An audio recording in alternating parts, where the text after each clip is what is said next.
inspired pretty stringently from actually the video when we did our first Zoom meetup and we were shown the organ, and I just thought, I actually did some reading around this building and the specific organ and how it came to be here, which, because it's quite unusual to be asked to compose for a specific instrument, not just an organ but a singular organ from a certain place. So I think reading around it and how it was put together and listening to some of the stop sounds, I'd sort of like decided on the flute sound is sort of the lead voicing for it, and just got a really poor VST copy and tried to just write with the vibe of the building in mind, really. So obviously being in the church, it's got slightly an overwhelming feel to the music.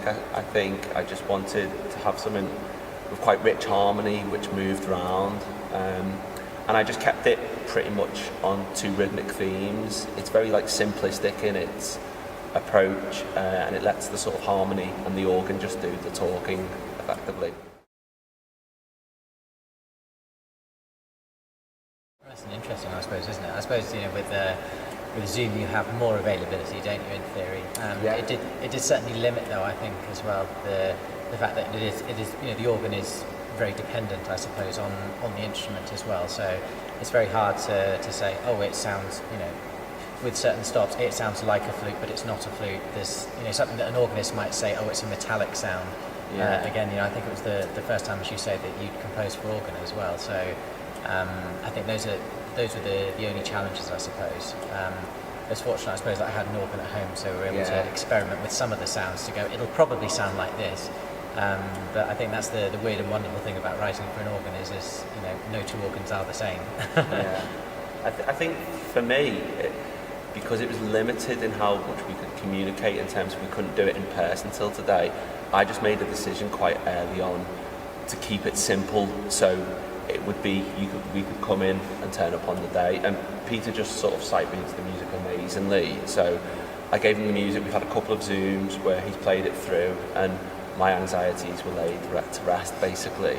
I was the one panicking because I hadn't written for organ, and you don't know when, you know, someone might say, this isn't how you do this, but we got there, didn't we? Yeah, it was a great process to go through.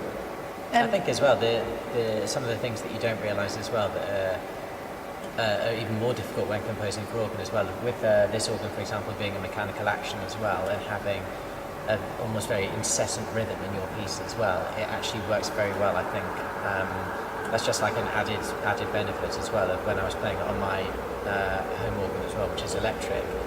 I knew that it was going to sound much better actually on, you know, the Union Chapel organ because of the mechanical nature, so you feel a lot more connected to the piece and the instrument, and you can almost accentuate the incessant rhythm that is going through the piece.